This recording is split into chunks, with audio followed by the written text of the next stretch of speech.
Money Pit is brought to you by Quikrete, Home Advisor, and Aero Fastener. Now, here are Tom and Leslie. Coast to coast and floorboards to shingles, this is the Money Pit Home Improvement Radio Show. I'm Tom Kreitler. And I'm Leslie Segretti. And what are you working on smack dab in the middle of summer in your part of the country? I hope you're enjoying the beautiful, warm summer weather, and maybe you're doing so on an improvement that you recently completed. But if you haven't and you want to, you're in exactly the right place because we're here to help. Short of picking up the hammers and the saws and the nail guns and the paintbrushes, we are here to give you some advice to help you get that project done. We can pick up your motivation. How about we can that? help pick up the motivation. That is absolutely right. So if you want to get motivated, if you want to get started, but you don't know how to do just that, call us right now. Please do it. 1-888-MONEY-PIT, 888-666-3974, or post your how-to or decor dilemma to the community section of moneypit.com. Coming up on today's program, speaking of summer, on a summer evening, there's nothing better than sitting out on the porch until the mosquitoes arrive. We're going to have some tips on retractable screens that can keep those pesky pets away. And you may think of ivy as a way to make your home look distinguished, but did you know that it can also wreak serious havoc on your walls, including broken bricks and major carpenter ant problems? We're going to have tips on the best way to manage those creepy vines. And also ahead, a leaking shower pan is a project that can wreak real havoc in your home, not only causing structural damage, but replacing it can shut down the entire bath when it's time for repair.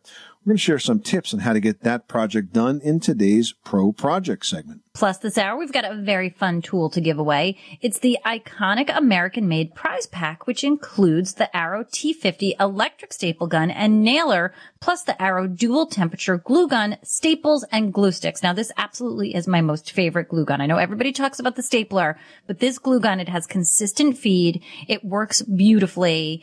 It really is like the best glue gun out there. So you guys are going to be lucky to have this.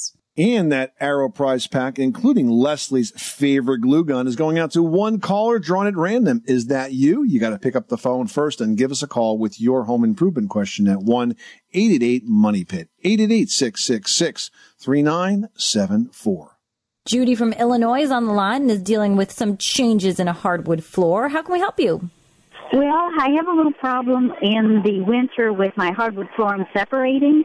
And I can kind of see, down in there. And I was wondering about a whole house humidifier in the winter to keep that from happening because it's fine in the summer. What you would suggest? A whole house humidifier is a good thing when you have forced air heat. It's gas or oil or propane because it tends to be extremely dry. I would encourage you to use a very good quality unit like an April Air because there are a lot of units that don't work very well, and they don't work very long, especially the kind that spray water into the duct system as opposed to the April unit, which has an evaporator pad where the water sort of trickles down this pad and then it evaporates into the house air that way. So a humidifier can help. If the gaps are particularly large, you can also fill them with jute, J-U-T-E, jute type of rope, and then you could refinish over top of that. Sometimes if the gaps are really big, that's a good thing to put in the middle of it because it kind of blends in with the floor and doesn't show through. Yeah, and Tom, sometimes I finish the jute roping before I even lay it in. Like I'll dip it in a can of the same color of stain and sort of, work it in with my fingers, and then once it dries, then I squish it into place with, a painter's knife. Well, thank you very much. You're very welcome. Thanks so much for contacting us at 888-MONEY-PIT. Now we've got Rob in Iowa, whose basement walls seem to be coming in on themselves. What is going on at your Money Pit? I've got some basement walls that are heaving in, and I need a permanent solution that's not going to bankrupt me. Okay. Basically, what I've got is I've got some wall anchors that have been installed about 7 years ago. I've been keeping those tight, and the walls are still heaving in. We had a drought here in Iowa last summer, and this year we've had quite a bit of rain. So walls are bowing in up to 2 inches in places. I'm getting a little worried. Yeah, if your walls are bowed in 2 inches, Rob, unfortunately, you've got a very serious problem on your hands that is not only impacting the structure of your home, but also the value of your home. And if the walls have gotten that bad, we are well beyond the do-it-yourself fix stage. I can provide you some basic information about why this might be happening. Generally, the reason walls will heave is because you get a lot of water that collects around the foundation perimeter, especially if you don't have terrific drainage. If the drainage is flat, if the gutters are dumping near the corners of the foundation, which is where most gutter contractors leave them, that water collects into the soil. And in the wintertime, it freezes, expands, and then slowly but surely sort of ratchets that wall out. Now, if yours have gone to the point where they're 2 inches out of plumb, this is a problem. So the way I would address this, and I would do it very specifically and very strategically, is as follows. I would retain a structural engineer to examine the problem and specify a repair. It's very important that you just don't call a contractor for this, because if they don't have the pedigree of an engineering degree, it's not going to hold water when it comes time to sell your house. So I would hire an engineer to analyze the problem and design the solution. And you could talk cost concerns with your engineer and options and all of that. Once you have that plan in place, at that point in time, you can make the decision as to whether or not you're going to do it yourself, which may be more possible with the plan than not, or whether or not you're going to hire a pro. But however you get it done, the third and most important final step is to have the engineer come back and examine the work and then give you an additional letter that says, yes, I identified this problem and I designed a fix and I inspected the fix and it's done correctly and there's like nothing further to worry about. Because ultimately, if you go to sell your house, the buyers are going to bring up this issue. You want to have that sort of pedigree in your hand so that you can prove that it was a repair of that, yes, was structural in nature, but was repaired correctly. Does that make sense? Yeah, absolutely. That's a very interesting approach. I have one kink to throw at you, and that is the wall anchor system that's installed was warrantied, and the owner of that company came out and said that, he'll warranty the system, and he's willing to put in like 3 more anchors, which in my mind is an admission of liability. Do I let him do that, or do I need to get the structural engineer first? Is this wall anchor contractor a structural engineer? I doubt it. Stop the repair process. Get the engineer. If the engineer thinks that's a good idea, then that's a different story. But warrantying doesn't necessarily mean we put more in. If the product failed and your walls continued to bow as a result, then his liability, depending on where these walls were when he first put the system in and guaranteed that they were going to stop the walls from buckling in, his liability could be significant. But I would get the engineer in first. And let's get some good, impartial, expert advice here from somebody that does not have a system to sell you. I don't want you to get advice from somebody. Sometimes contractors give you advice from people that because they sell the system. Yeah, you got a problem. I'm just the guy to fix it for you. And that's not really good expert independent advice. So go to the engineer first, Rob, and then you can deal with the contractor issue after you have the information. Okay, great. Thank you. Good luck. Thanks so much for calling us at 888-MONEY-PIT. You are tuned to the Money Pit Home Improvement Radio Show, on air and online at MoneyPit.com. What are you working on, and what's your how-to or decor question? Whatever it is, we can lend a hand. Give us a call now at 888-MONEY-PIT, presented by Home Advisor. They make it fast and easy to find top-rated home pros you can trust for any home projects. And just ahead, you want a cool cross breeze without the bugs? We've got tips on retractable screens that give you the airflow without the unwanted side effects next. You live in a money pit.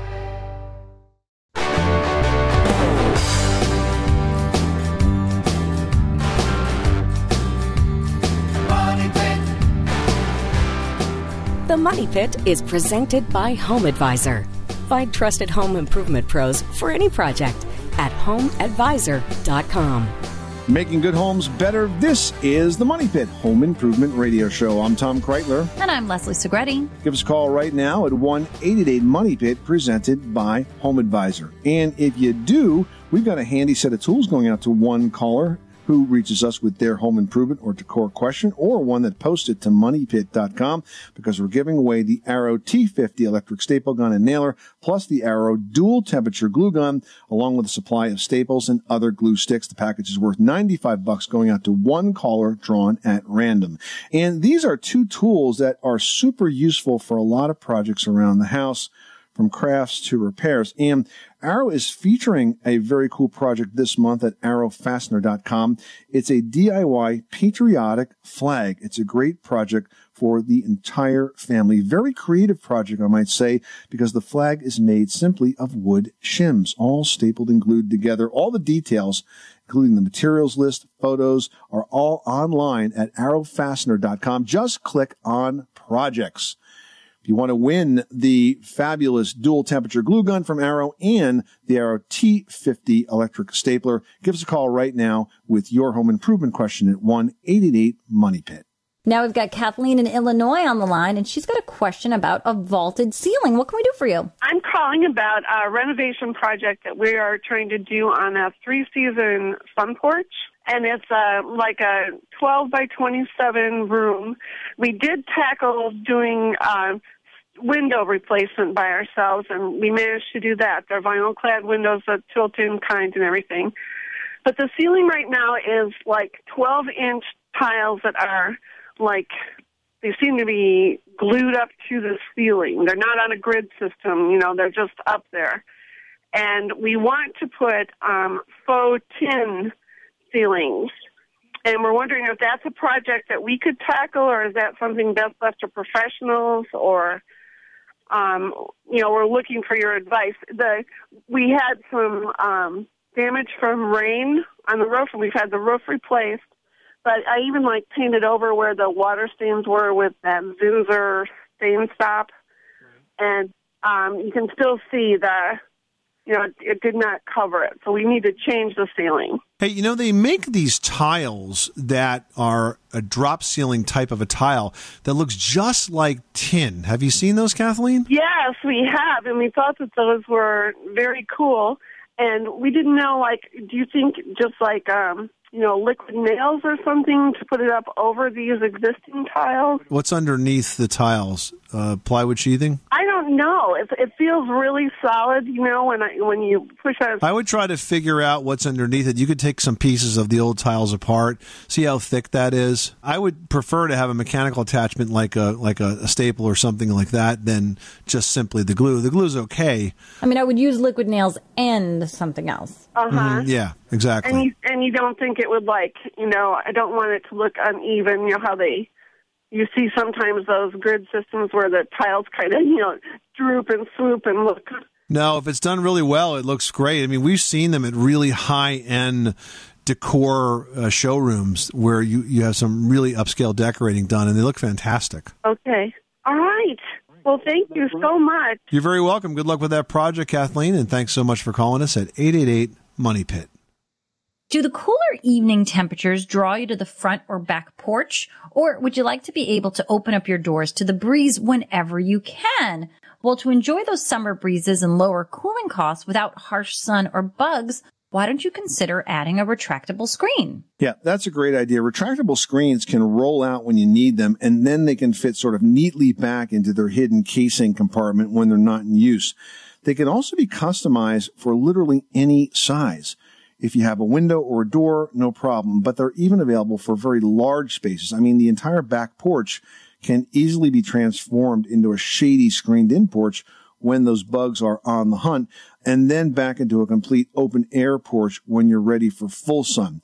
The screens are also available to cover large doors, even the kind that swing in or out. So there's all sorts of screen configurations available, and they really work well to keep those insects away when you're just trying to enjoy some very cool summer weather. And you know what's really neat is that the screens are completely customizable. There's so many different styles, and the mesh itself can be customized by its color or even the tightness of the weave. So many choices when it comes to screen design. And some of those screens are so well made today, they're absolutely almost practically clear, right? You can see right through it, so they don't even obstruct your view very much. 888-666-3974. Give us a call right now with your home improvement question. We would love to help. All right, now we're heading over to Minnesota, where Mike has some issues keeping his shingles on the roof. What's going on?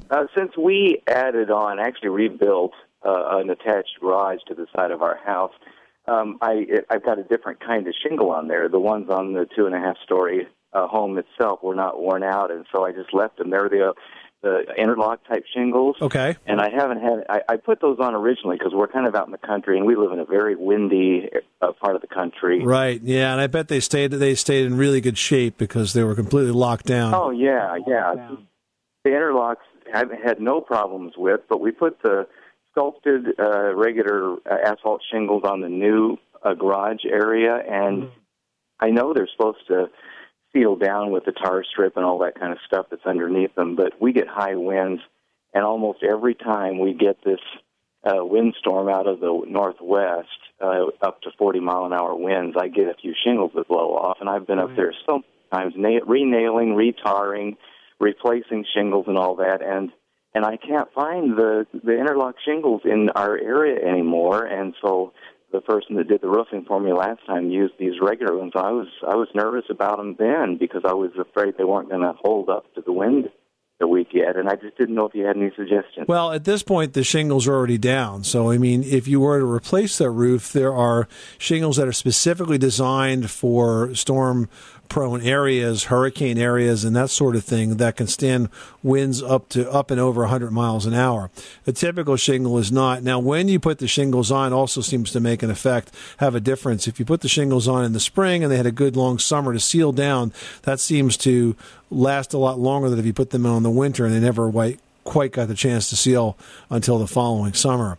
One thing that you could do now, you may already be doing it, is are you putting dabs of asphalt roof cement underneath the shingles? I haven't been up there and done that to every one of them, but I've done a number of them myself in the areas where they seem to want to take the worst beating, and to be up there and put a dollop of asphalt tar or shingle cement or whatever under every one of them. No, I haven't done that yet. Does that work? Do the ones that you've cemented still peel off? No, I think those typically stay, but I usually put another nail or two in them too, and then put the tar over the head of the nail to make sure that. Yeah, not the best technique, but okay.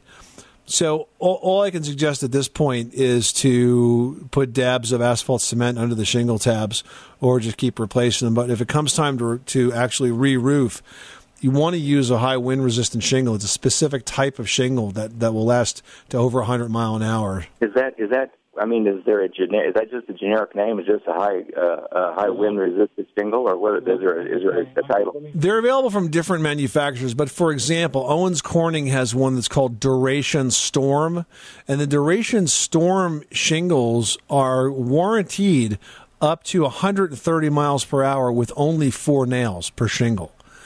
So just so you know that these products do exist, but what you bought was just a typical roof shingle, and that's obviously not going to stand up to the kind of wind that you have. But if you use a wind-resistant shingle with that kind of warranty, it's built differently. You know, there's more layers of material so the shingles don't tear off. The adhesive is different, so it really grips tightly and holds it together. Yeah, I was going to ask if it was extra thick or something compared to a standard shingle. Yeah, it's a different type of shingle. It's designed specifically for high winds. We see them a lot in our part of the country on the shore where homes are subjected to really high winds off the ocean. But they'll work anywhere. I suppose those would be a special order from my home building center, huh? They may be, but it'll be worth it. Oh, I appreciate the advice. All right, good luck with that project. Thanks so much for calling us at 888-MONEY-PIT. Well, you might think of ivy as a way to make your home look distinguished, but did you know that it can also wreak some serious structural havoc? Roger Cook from This Old House is standing by to explain why in just a bit. You live in a money pit.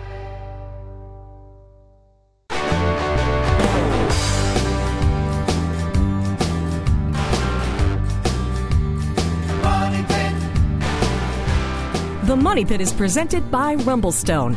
Create a paver patio or walkway, garden retaining wall, grill enclosure, fire pit, or even an outdoor kitchen with Rumblestone from Pavestone. For project ideas and how-to videos, visit pavestone.com. Making good homes better. This is the Money Pit Home Improvement Radio Show. I'm Tom Kreitler. And I'm Leslie Segretti. And hey, whether you are planning a decor project, a remodeling project, you want to work on your kitchen or your bath, you want to fix a leak, maybe a squeak, we are here for you every step of the way. Call in your question right now to 1-888-MONEY-PIT, presented by Home Advisor, the fast and easy way to find the right pro for any kind of home project, whether it's a small repair or a major remodel. All right, now we've got Michelle in Iowa on the line who's looking to spend some more time outdoors with a fire pit. How can we help with that project? Well, we started making an outside fire pit with fieldstone, and our mortar that we seem to be using, it just seems like it's awful dry, and it's like it's cracking. So didn't know if you had a different brand that you thought would work or any suggestions. Well, one tip is that if it's a really warm, dry day when you're working, you might want to consider putting some plastic over the areas that you're working on to slow the evaporation rate. Because if it dries really quickly, sometimes it can shrink and crack. And no certain brand of mortar you think would work best, just what the stores recommend for outside fireplaces? Well, I mean, Quikrete works extremely well, so you could look to the Quikrete brand. And one of the advantages of Quikrete is they've also got lots and lots and lots of videos online that give you the step-by-step on how to properly mix the product, for example, in this case. Okay. Thank you. Good luck with that project. Thanks so much for calling us at 888-MONEY-PIT. Well, ivy can look beautiful and really distinguished when it's growing up an old stone wall. But the truth is, ivy can do serious damage, and it's actually really tough to get rid of. That's right. Ivy can destroy masonry walls. It can harbor wood-damaging carpenter ants and even kill trees. There is a solution, however, and with us to talk about just that is our friend Roger Cook from TV's This Old House. Welcome, Roger. Welcome. Did you know one of my first jobs was pruning the ivy around the windows at Harvard University? Is that right? Yeah. It just seems right. Well, it's all gone now. They took it all down. They got it all off their buildings. There should be a plaque there with your name on it. No, not at all. Not at all. But, you know, a little bit of ivy can be attractive, and that is what we think of when we think of ivy. We think of the Ivy League colleges like Harvard and the beautiful ivy growing up a stone wall. But the truth is that ivy can really get in and certainly damage not only masonry, but even wood more particularly. It's aggressive. You have to understand that that's its nature, and it climbs and it grows and it just keeps going, and it's not going to stop until you interfere with that cycle. Because ivy really has no natural predators, does it? Well, not predators. It's aggressive. It's just going to grow. It grows great in this climate, and it just grows and grows and grows. I mean, do you really need to remove it, especially if you've got a masonry house or building? You know, I understand with wood if you've got carpenter ants, but I mean, do you really have to take it down? Well, they've found that it can hurt the masonry joints in between brick and block, that it will become a problem over time. It'll start to sort of pick it out. It sucks onto it. I've seen it when you've started to take things down and you almost see, you know, a webbing shadowing of the base. Right. It's a tendril on this particular plant that literally attaches itself. And if we could ever find out what that glue adhesive is... You'd make millions. Oh, yeah. We'd retire on that, I'll tell you. That'd be the next best super glue. Roger's Ivy glue. Now, if we are removing it from wood siding and we have all those tendrils that are sticking behind, how do we make sure that there's no seeds, so to speak, that's going to sort of regrow? How do we actually cut off the water supply? How do we stop it from coming back up again? Cut it right at the base. Okay. And I guarantee that it's going to put out sprouts. It's that aggressive. So what you have to do is then treat those with an herbicide probably, or just keep cutting them and cutting them and cutting them. And then once you do cut them and pull it down off the building, do you have to physically sand away all those leftover tendrils? Sometimes you do.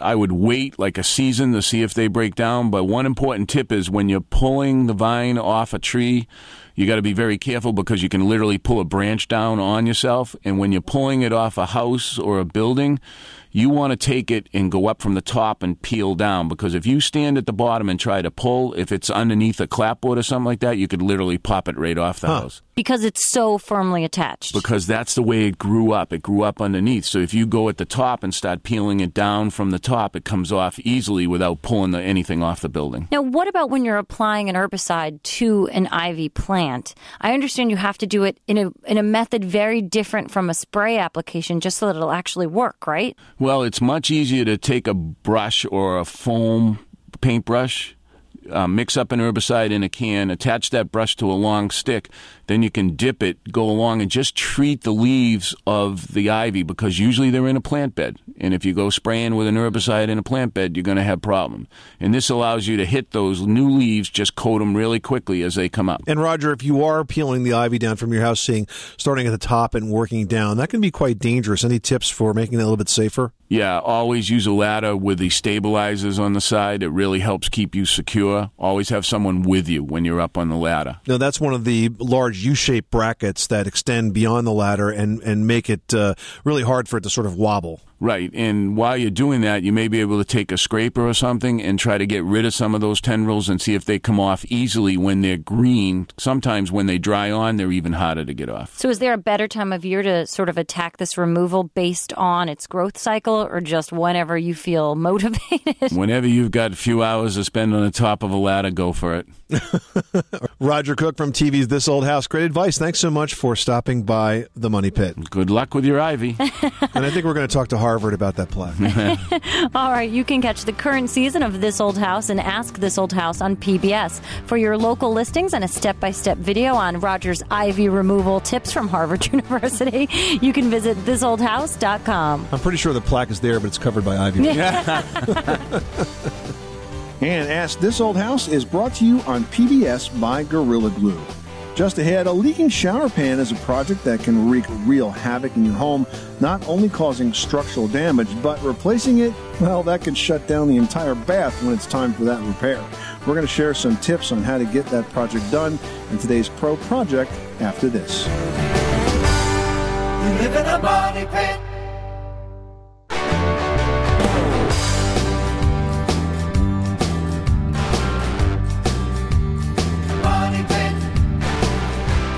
The Money Pit is presented by Home Advisor.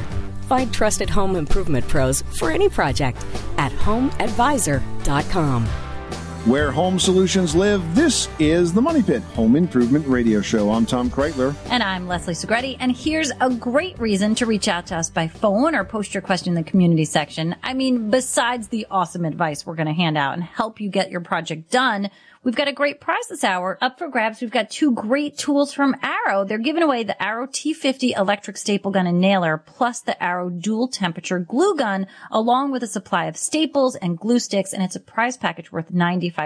Now, Arrow is a longtime standing U.S. company, which we love because they manufacture everything right in New Jersey, which is, basically in Tom's backyard. But what I really love most about Arrow is that they make these fantastic tools and then they help you use them. So maybe you're wondering, how do I use this and how do I use the glue gun? Well, go to arrowfastener.com and there's a project section. And right now they're featuring a really beautiful DIY patriotic flag. It's a great project for the entire family. All the details, including the materials list, photos, right there online at arrowfastener.com. Just click on projects.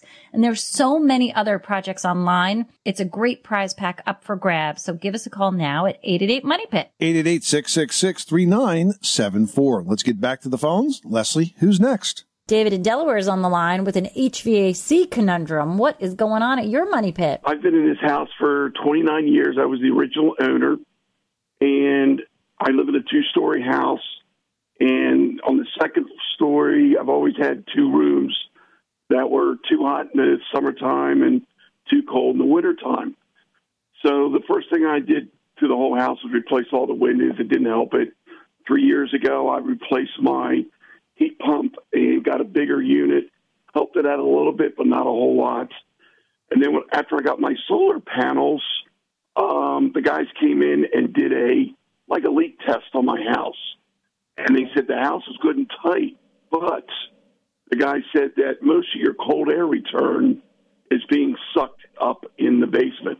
So I've got some big-time leaks down there. So after looking around down there, the guy also clued me into that my cold air return ducts they did back in the day, your studs going up through the walls and the rafters in the basement. Right. They use that as the duct itself. They basically use the stud bay as the duct. So where I found my problem to be is the main trunk of the cold air return. They just kind of cut a great big hole in it, and then they raised the trunk up to the floor joist. I've got gaping holes up where the trunk does not hit the joist.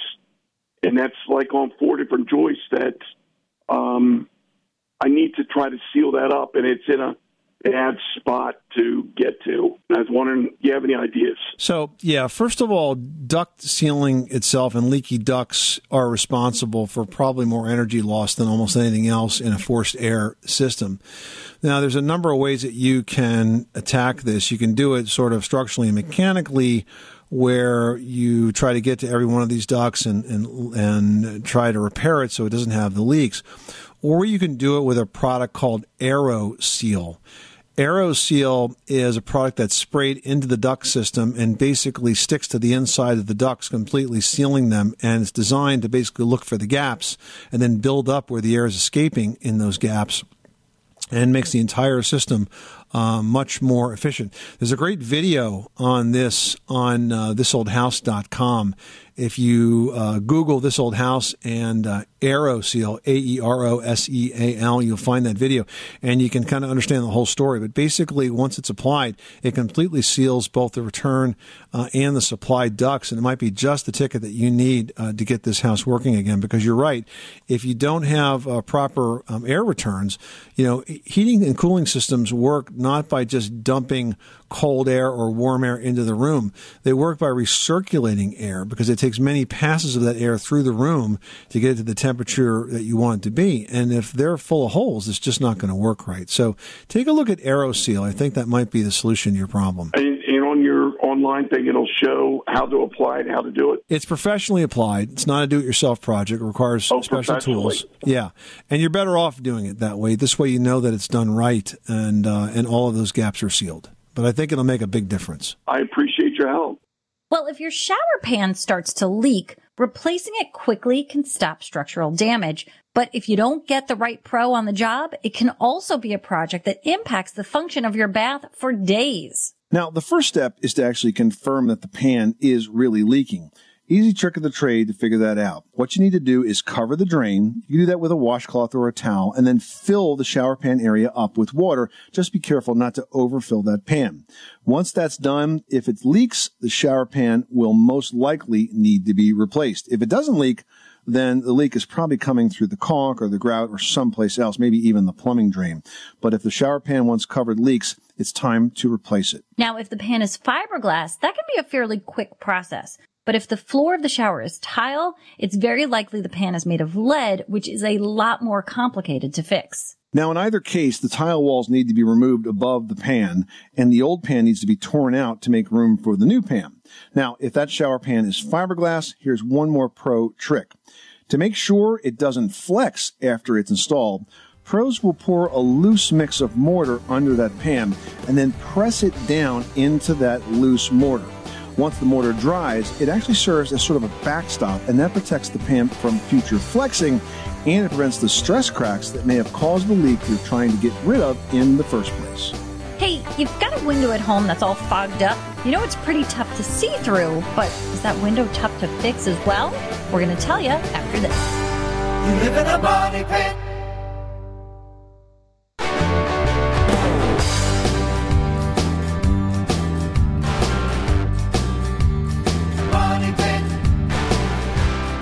The Money Pit is presented by Quikrete Fast Setting Concrete Mix in the red bag. Make your next outdoor concrete project quick and easy. Quikrete Fast Setting Concrete Mix. Look for it in the red bag. Making good homes better. Welcome back to the Money Pit Home Improvement Show. I'm Tom Kreitler. And I'm Leslie Segretti. And the Money Pit is presented by HomeAdvisor.com, where you can find top-rated home improvement pros you can trust. Call in your question right now or 24/7 to 1-888-MONEY-PIT. Or you can post your question online in the community section, just like Ted did. Now, Ted in New Jersey writes, I have a double pane window that's fogged up inside.